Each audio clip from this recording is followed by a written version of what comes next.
मीठेपुर जंगल में सर्दियों का मौसम आ गया था।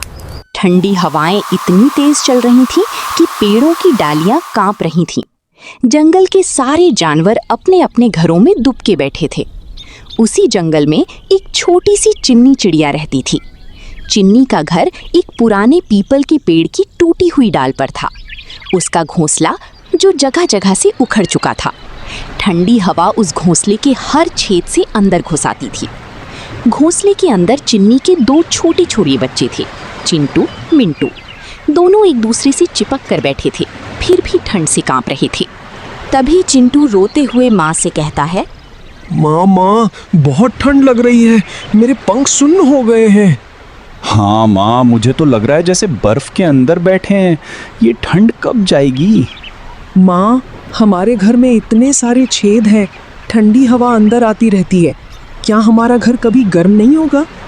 मेरे प्यारे बच्चों, घबराओ मत, माँ है ना। आज मैं जंगल में जाऊंगी और हमारे घर के लिए कुछ गर्म चीजें जरूर लेकर आऊंगी। तभी चिन्नी का पति चुन्नू जंगल से आता है और कहता है, कहाँ जाने की बात चल रही, जरा मुझे भी बताओ। चिन्नी ने चुन्नू को सब कुछ बताया। चुन्नू के चेहरे पर चिंता साफ दिख रही थी। चिन्नी, इस कड़कड़ाती ठंड में बाहर मत जाओ। हवा इतनी तेज है कि उड़ना भी मुश्किल होगा।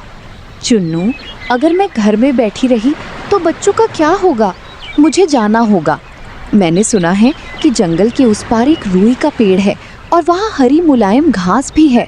अगर मैं वो ला सकी तो हमारा घोंसला गर्म हो जाएगा।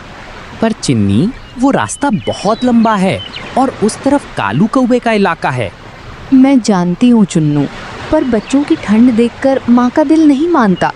भगवान पर भरोसा रखो, सब ठीक होगा। इतना कहकर चिन्नी वहाँ से उड़ जाती है।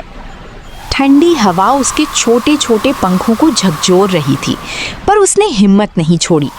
उड़ते उड़ते वो जंगल के दूसरे हिस्से में पहुंची।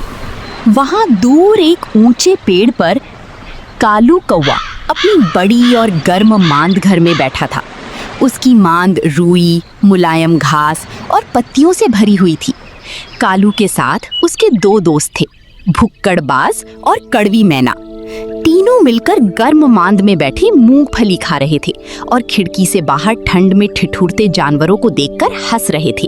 तभी कालू कौवा हंसते हुए कहता है, देखो देखो उस छोटी चिन्नी चिड़िया को, इस कड़कड़ाती ठंड में उड़ रही है बेचारी। अरे छोटे घोंसले में रहोगे तो यही होगा। हाँ कालू भाई, गरीबों का तो यही हाल होता है। हमने इतनी मेहनत से ये बड़ी मांद बनाई है, रुई भरी है, घास बिछाई है, हमें किसी की क्या जरूरत। कड़वी मैना नाक चढ़ाते हुए, अरे इन छोटी चिड़ियों को तो जंगल में रहना ही नहीं चाहिए। ये बड़े पेड़ और अच्छी जगहें तो हम जैसे बड़े पक्षियों के लिए हैं। बिल्कुल सही, जंगल में ताकतवर का राज चलता है। वो छोटी सी चिड़िया हमारे सामने आई तो देखना क्या होता है। चिन्नी उड़ती उड़ती उस रुई के पेड़ के पास पहुंची। पेड़ पर सफेद मुलायम रुई के गोले लटके हुए थे। नीचे हरी हरी मुलायम घास भी थी। चिन्नी की आंखें चमक उठी। चिन्नी खुश होकर, भगवान का शुक्र है, ये रुई और घास मेरे बच्चों का घोंसला गर्म कर देगी। जल्दी से इकट्ठा करती हूँ। चिन्नी अपनी छोटी सी चोंच से रुई के गोले तोड़ने लगी। उसने घास के तिनके इकट्ठा करने शुरू किए। उतना लेकर वो उड़ने को हुई। तभी ऊपर से एक बड़ी काली परछाई आई। कालू कौवा अपने पूरे दल के साथ आ गया था। कालू बड़ी आवाज में, अरे अरे, ये क्या हो रहा है? ये रुई का पेड़ और ये घास, ये सब हमारे इलाके में। तूने बिना पूछे यहाँ से चीजें लेने की हिम्मत कैसे की? कालू भाई, ये पूरे जंगल का पेड़ है, किसी एक का नहीं। मेरे बच्चे ठंड से कांप रहे हैं, बस थोड़ी सी रुई और घास ले जा रही हूँ। चुप, ये हमारा इलाका है। यहाँ की हर चीज पर हमारा हक है।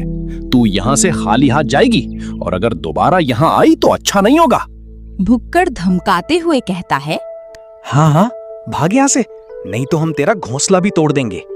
चिन्नी की आंखें भर आईं। उसने अपनी चोंच से रुई छोड़ दी। वो खाली हाथ वापस जाने लगी। उड़ते उड़ते उसकी आंखों से आंसू गिर रहे थे। वो एक पुराने आम के पेड़ पर बैठ गई और रोने लगी। हे भगवान, मैंने कोई गलत काम नहीं किया, बस अपने बच्चों के लिए थोड़ी सी रुई मांगी थी, पर कालू ने मुझे भगा दिया। अब मेरे बच्चे क्या करेंगे? इस ठंड में उनका क्या हाल होगा? तभी एक अजीब बात हुई। आसमान में एक सुनहरी चमक दिखी।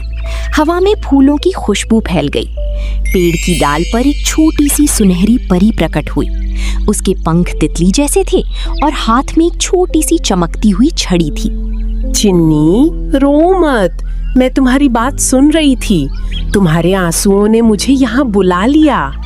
आप कौन हैं? आप यहाँ कहाँ से आई? मैं इस जंगल की रक्षक हूँ।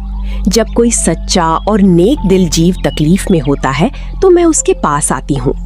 चिन्नी, तुम्हारे मन में कोई लालच नहीं है, बस अपने बच्चों की ठंड दूर करना चाहती थी, इसीलिए मैं तुम्हारी मदद करूँगी। परी जी, बस मेरे बच्चों की ठंड दूर हो जाए। उनकी कंपकपी देखकर माँ का दिल टूट जाता है। सुनहरी परी मुस्कुराई। उसने अपनी छड़ी हवा में घुमाई। एक जादुई रोशनी फैली और देखते ही देखते उस पीपल के पेड़ पर जहाँ चिन्नी का टूटा घोंसला था, एक चमत्कार हो गया। चिन्नी का घोंसला एक आलीशान घर बन गया था। चिन्नी, ये रुई और घास का घर जादुई है।